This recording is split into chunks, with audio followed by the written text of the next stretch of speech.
I think I know pretty much everybody in here.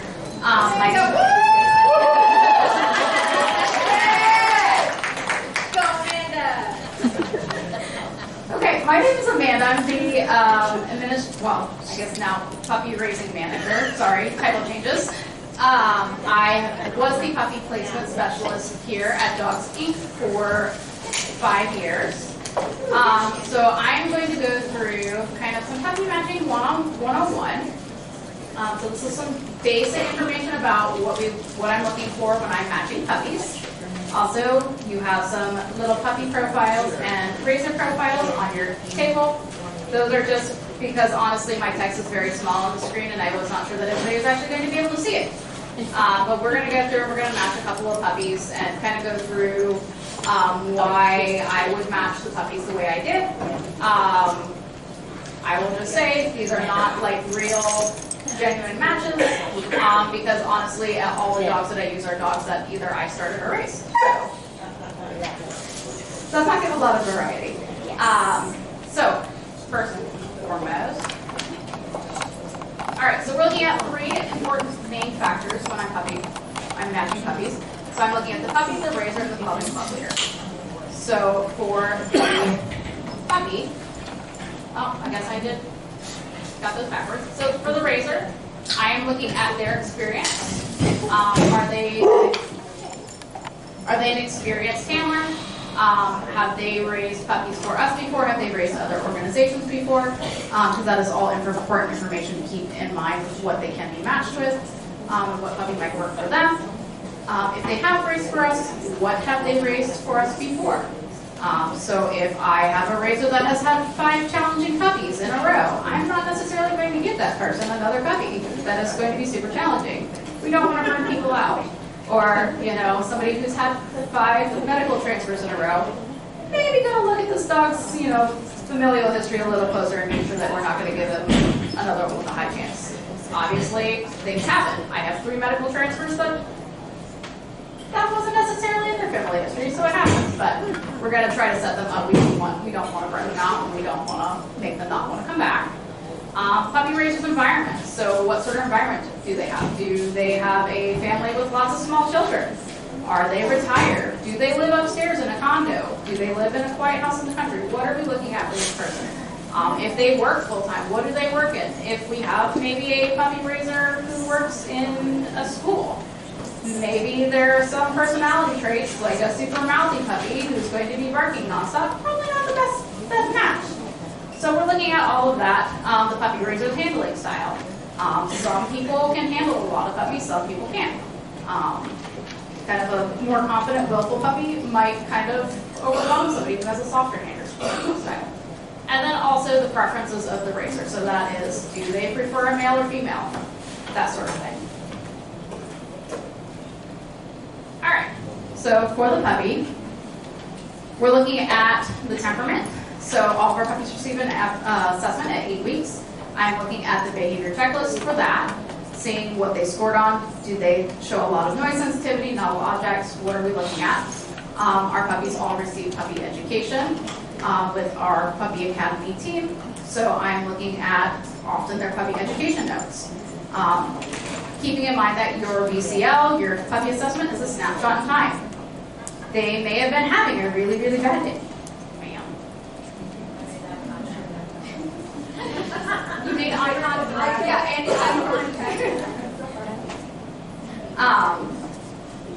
your BCL, your puppy assessment, is a snapshot in time. They might have been having a really terrible day. They may have had 3 days of diarrhea, and then you're going in and getting a puppy assessment, and so I will often go back and look at puppy education notes too to see, okay, this puppy did really, really poorly on their assessment, but every other puppy education note is fine. They didn't really have an issue with major issue with these things. They didn't have any issue with these things afterwards. I take that into consideration as well. Individual education plans. So those are, if our Puppy Academy team notices that maybe a puppy is super, super barky, or they're like doing a lot of demand barking, they're very mouthy, they will have an individual education plan for that puppy to make sure everybody's consistent on keeping them up for success. But I am also looking at those to see if those are a factor. The kennel feedback. I will, if we have maybe a raiser that needs a specific type of puppy, I will check with the kennel to be like, okay, I see this in this information on the BCL. I'm looking at the puppy education notes. Is this what your team is seeing as well? Are we seeing these things? You know, do they agree with like the education notes? Is this puppy really a lower key puppy? Sometimes they're not. Sometimes when they're in the kennel, not doing something structured, they're a little bit more. Thank you. And then if the puppy's been out with a starter, how's the puppy doing with the starter? What are we seeing with the starter? I look at their medical. So sometimes if we have a puppy that needs like an eye exam pre-check, we'll try to keep them a little bit more local, just so we can see them on campus. And then also the parents. What have we seen from the parents? Have they had other litters? What are we seeing from those previous litters if they have? If they haven't, what did we see? What sort of trends did we see out of the parents? Did we see a lot of high prey drive, a lot of energetic, a lot of super activated dogs in the parents' litter? So I'm looking at all of that and keeping that all in the back of my head when I'm looking at these dogs to map them to the raisers. Okay, other factors that we're also looking at, club and club leader. So we look at kind of the club, kind of proximity to maybe the advisor. If we maybe have a more challenging puppy, is the advisor close enough to provide more one-on-one support to the club? Is this maybe a new club with new club leaders that maybe just need a little bit more experience on support before we maybe give their club a little bit more of a challenging puppy? So we're looking at that. Or is this maybe a bigger club that if the raiser does run into a challenge, that they have a lot of experienced people in this club that could help provide additional support? Or even just a sitter if the raiser just needs a mental break. So I'm looking at all of that as well. Kennel spacing, what are we doing with kennel? How are we doing on kennel spacing? Do we have puppies that need a little bit more priority to get out? What sort of home changes do I have coming up? We have the 3-6-12 program now, so we do have some raisers that will only keep a puppy for 3 months. Do I have a puppy coming up that is going to need to go to a new raiser soon? They're a little bit prioritized because their living situation is maybe not as stable as a puppy that is in the kennel. Yes, we need to get them out of the kennel, but they have somewhere to live. We're not going to have to bounce them between sitters in that case. Incoming puppies from other schools, again, kind of same thing with the home changes. They need somewhere to live, so they have a little bit more priority over maybe a puppy in the kennel. Upcoming raisers, so what do I have coming up? Do I have 5 college students coming up, 5 high school students coming up that maybe need starter puppies in the next couple of months? And then that goes into like starter availability. So do I have the starters available for these? And then again, raiser preferences. Okay, so if you've received a puppy offer, you see these little definitions up here. So your confident libidable, those are your puppies that are not phased by much. They're going to jump right into things, but they still want to work with the people at the same time. Most of our puppies fall into that second category, reserved but biddable. So these are puppies that are maybe not necessarily in every situation, but maybe take a second to think about things. Maybe they had a little bit of a noise reaction. These are your more middle of the road puppy. This is honestly where the majority of our puppies. Doesn't mean they can't be, they're not necessarily a mostly confident pup. It's just that in some situations we've seen a little bit more of, they maybe need a little additional support or feedback from the handler. All right, reserved but no confidence. So these are our sensitive babies. These are the ones that need a little bit more support, maybe to take things a little bit slower. So these are the ones that maybe have a little bit of higher score, lower score on like noise sensitivity. They have a little bit more noise reacted to maybe noise with novel objects, things like that.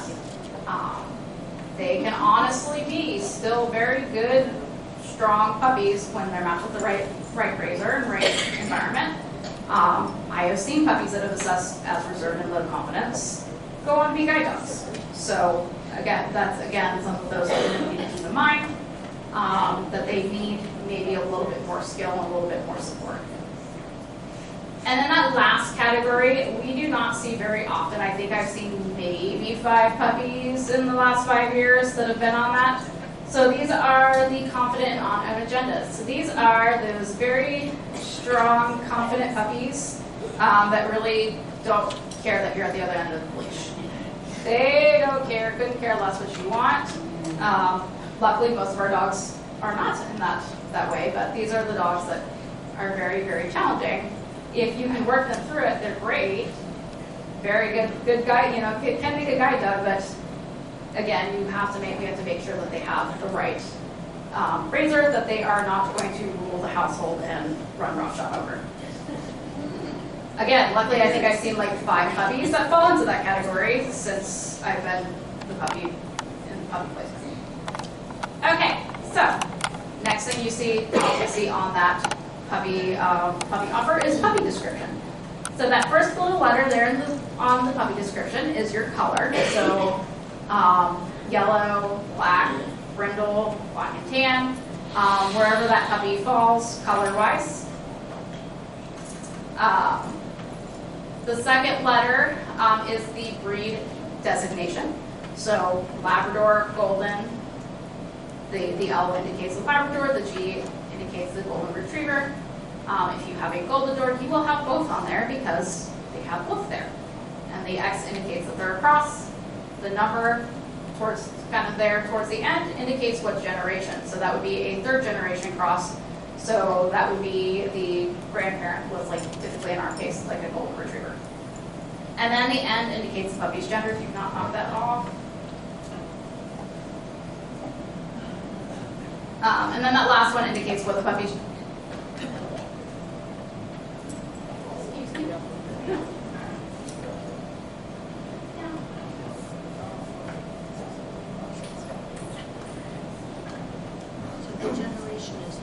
So gender. So that is what your puppy offer generally looks like. Your puppy ID is up there at the top. The parents, we include the parents, the puppy's birth date, that description about what they are, color, gender, breed, the assessment info. So that would be your reserved biddable, confident but biddable, etc. Food. Majority of our puppies are on from. On occasion they will go out on something else if they were having trouble on the from. If they're going out on medications, it will also be on there underneath the food. If there is a medical concern, you will see that will be changed to medical from medications, and I will note there as well that they had a PPM that needs a recheck in 3 months. That way it's also included in there. That's something to be kept in mind. And then this puppy has been in kennel, this puppy's been with a starter, this puppy's been with a razor. That information is included there as well. That way you guys have as much information as possible when you're getting these puppy offers. All right, so we're gonna match some puppies. All right, so we got 6 puppies up here. The first 5 are all puppies that are in kennel. The last one is with the starter. So puppy 1 is assessed reserved but biddable. The mom typically produces confident high drive pups. Dad is new but tends to be activated himself.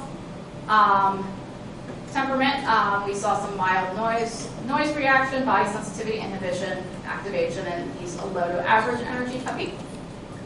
Puppy B, assessed as confident but biddable. Dad produces low energy inhibited puppies. He's produced several pups with allergies. Mom produced lower energy confident pups.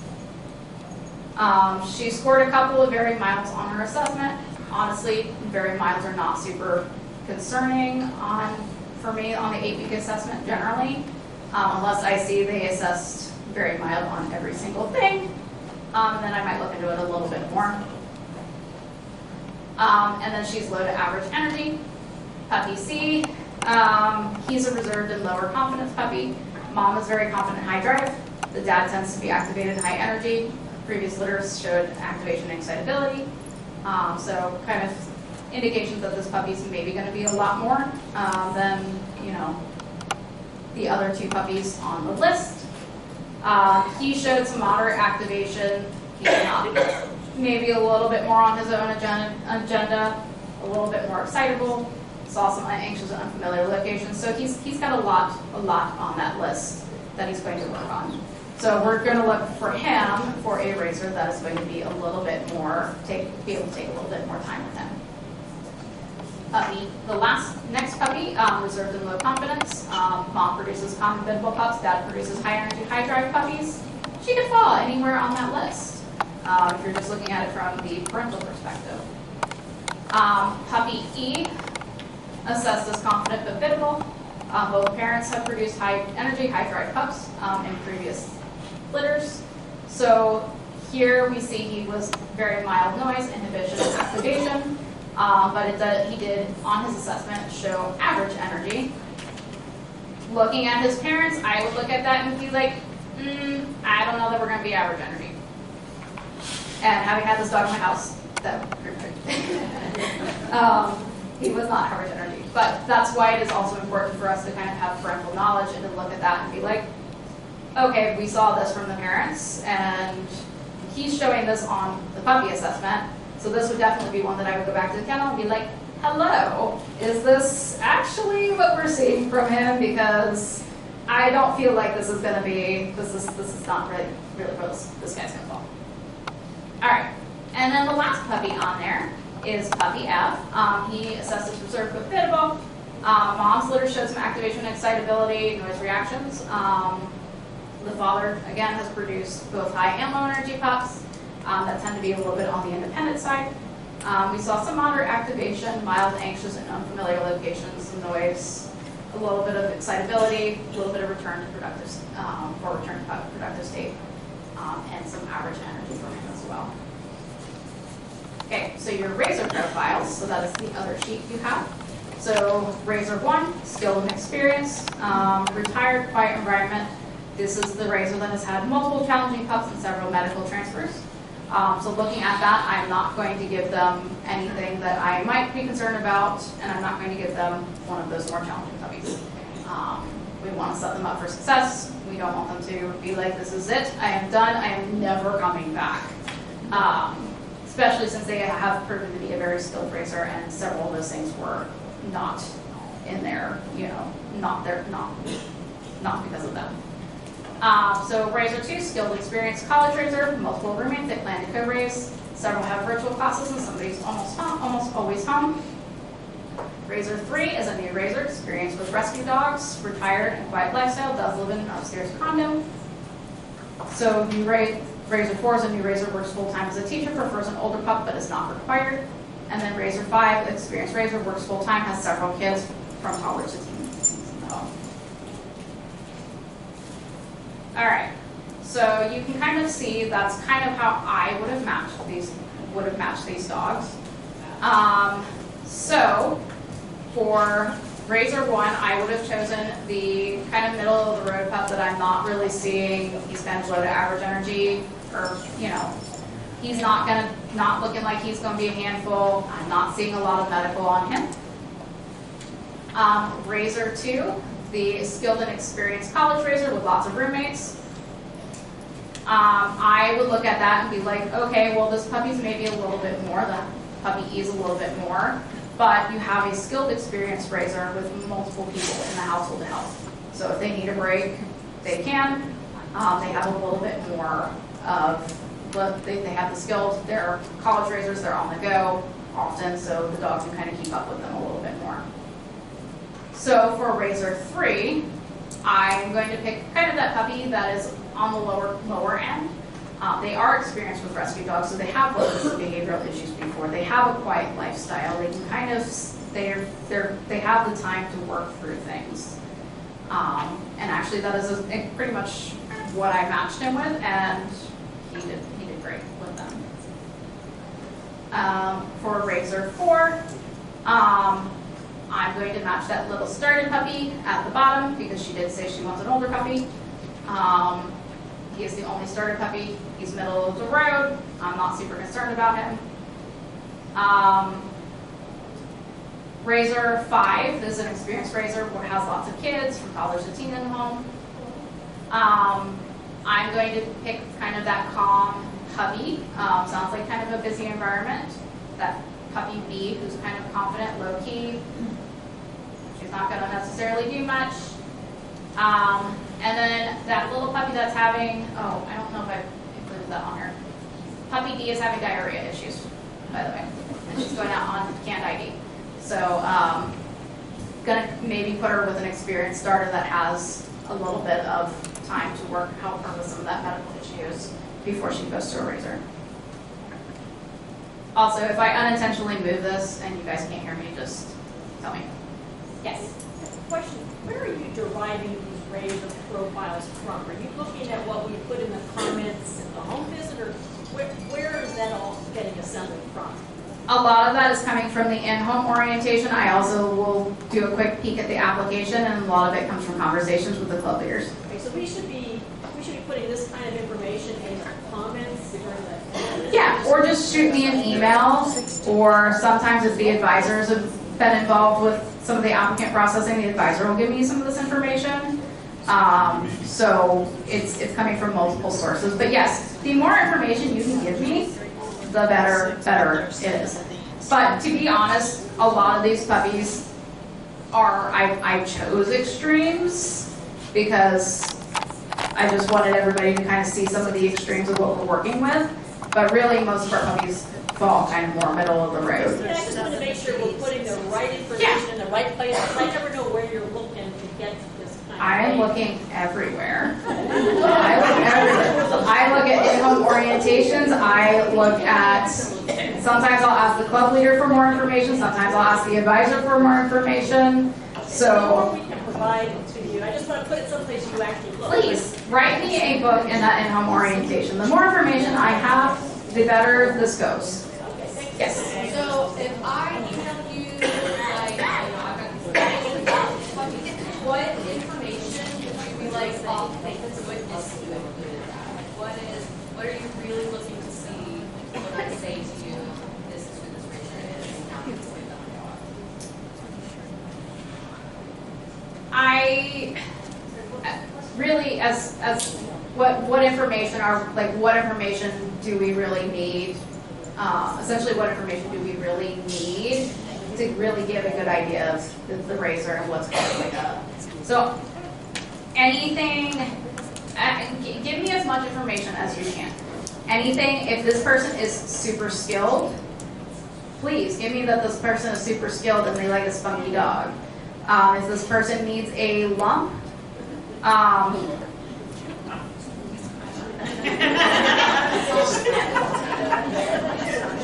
the laughs.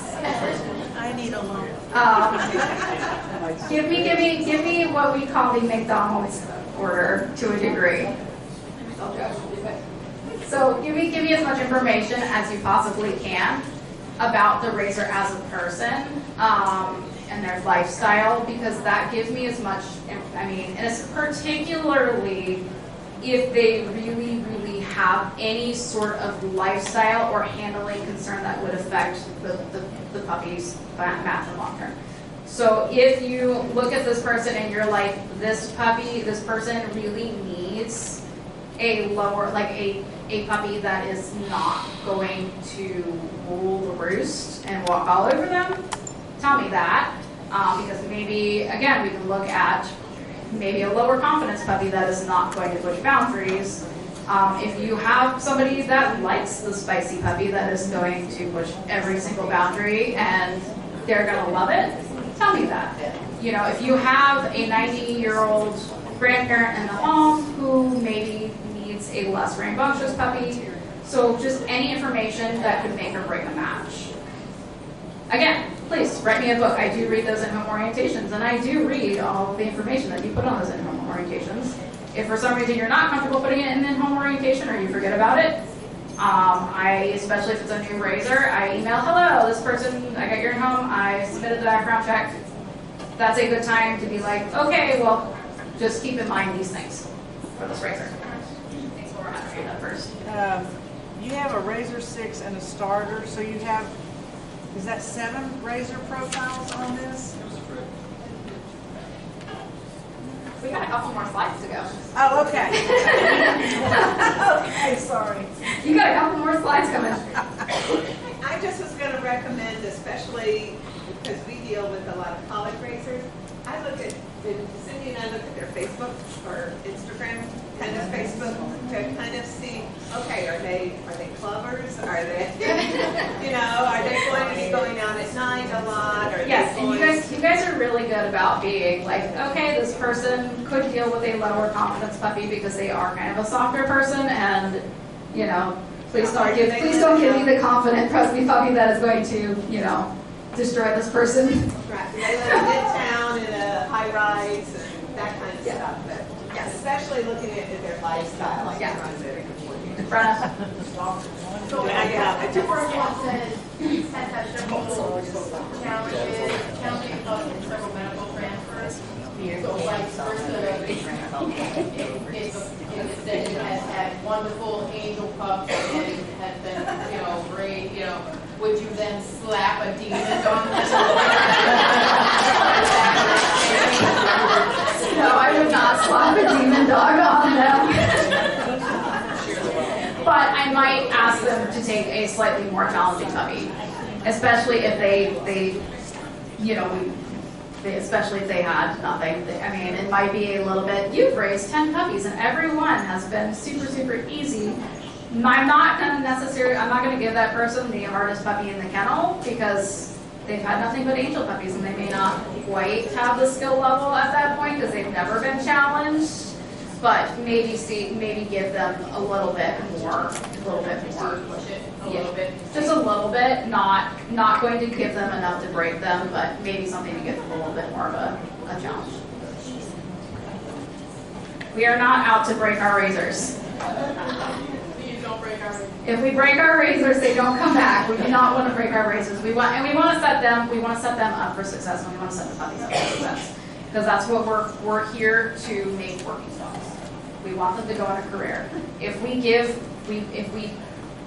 a terrible mismatch, that one could lead to the puppy being rehomed, which is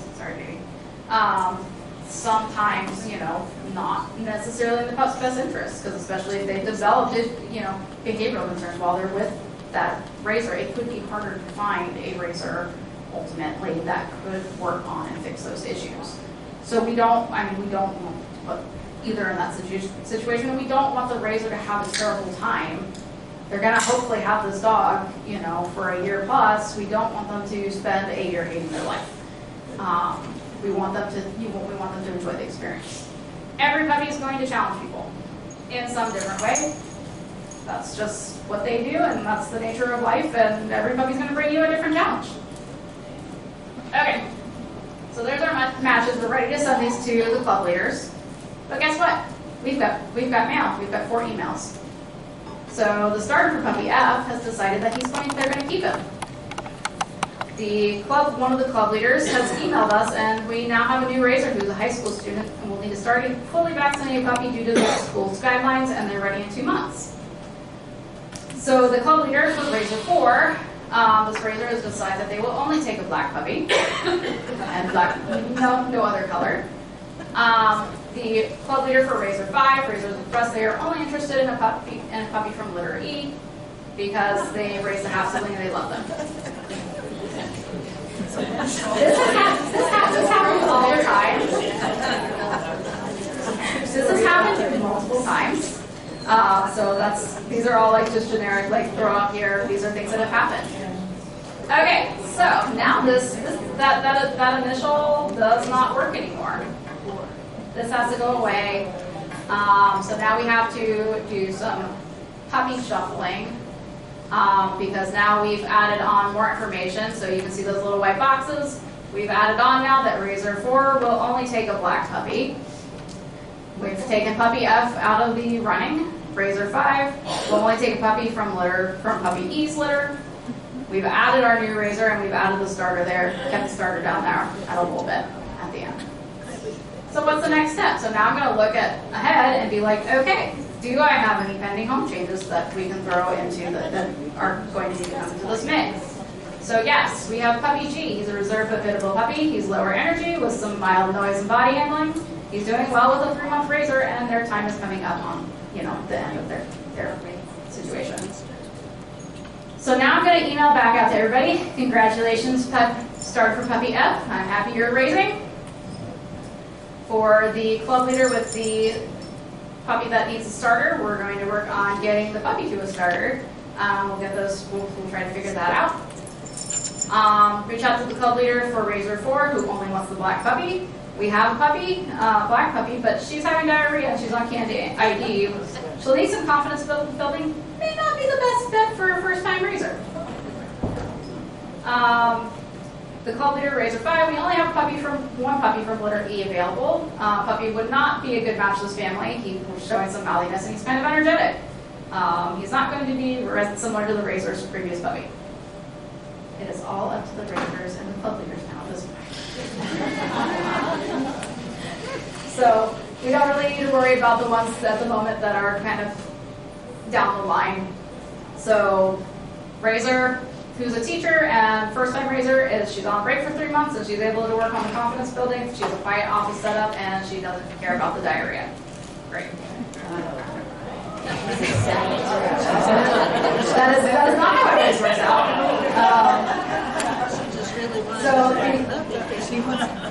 The club leader for Razor 5, the Razor wants the puppy because he's related to the previous puppy, doesn't really care whether it's going to be the same. They feel like they can manage the situation with the toddlers and teens and all the things in the house. All right. You get what you ask for. You just don't necessarily know what you're getting. So we're not going to move puppy A up there. He's fine. He's not moving. So Razor 2, we're going to kind of shift down maybe to that little older puppy. He's a good puppy. He'll be fine in the with the college kids. Puppy B, I'm going to shift down to the starter because now I have this nice little high school Razor who is going to want a nice puppy in 2 months. She's going to be a good fit for something like that. Puppy C, we didn't move. Puppy D is now going to go to this teacher who doesn't care about the diarrhea and says they can confidence build her for the next three months, and has a good environment to work with a quiet puppy that needs maybe a little bit more quiet. And then puppy E is going to these people that are okay with taking a puppy that is maybe a little bit more. All right, all set. Guess what? We've got mail again. Genetics Reproduction just sent us an email. We now have a puppy that needs to go, that is flying in 2 days with a volunteer from another school. She's 4 months. She can't come in the kennel. So guess what? That starter, no.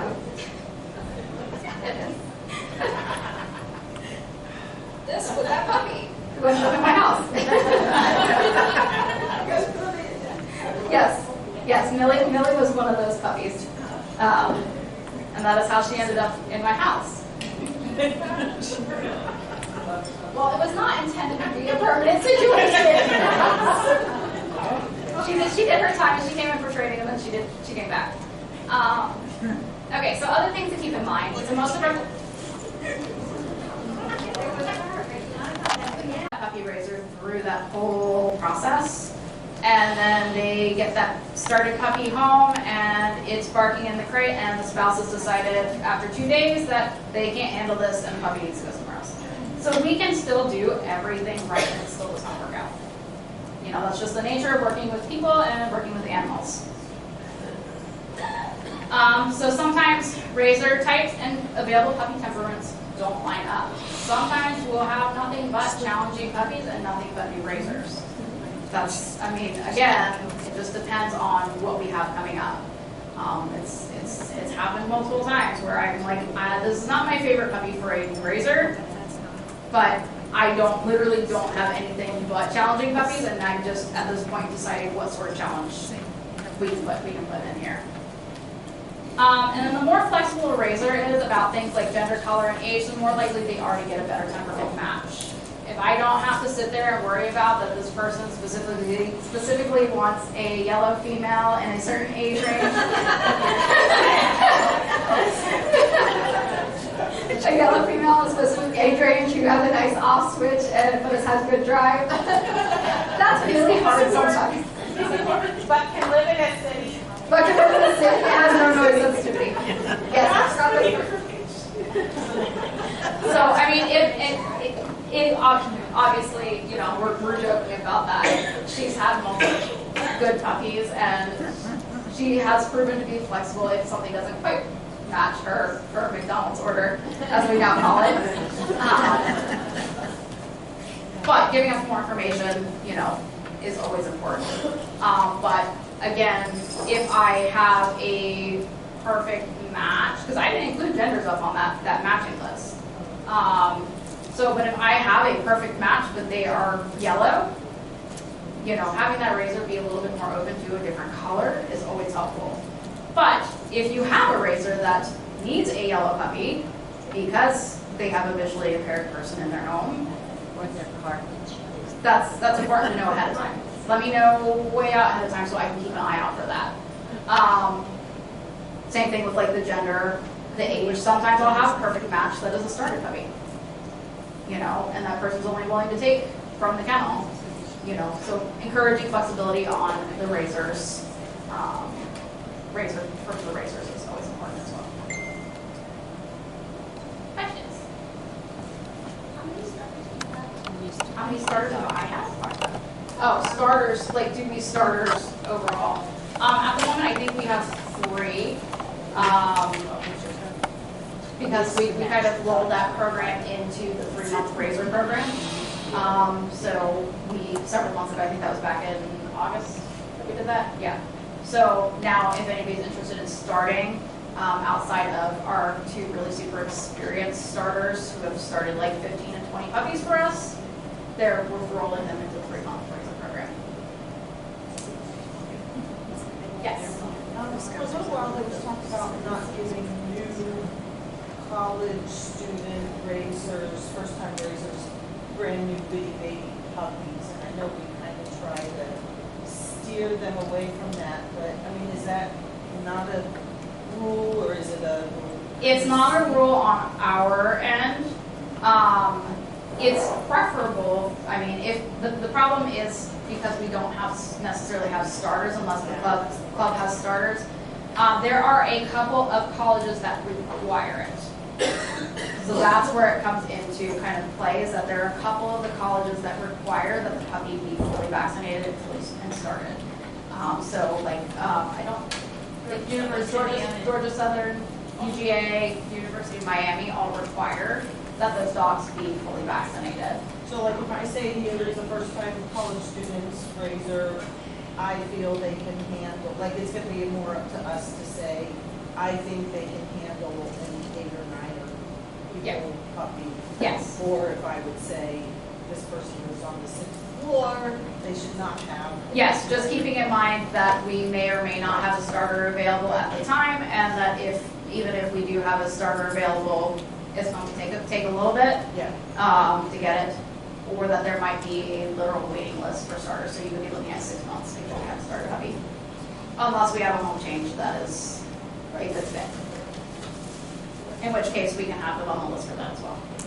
I have a list of people that just want full puppies. Yep. All right. Anything else? Yes. I could have made this up, but I always tell our applicants they don't get a paper note. That's the one thing that they. And it actually does say on our website, but we do have people that are, I've only had black labs, I will only take a black lab, I have only had yellow labs. So, we do, it is on our website that they don't get that preference, but it does, people do still express that preference.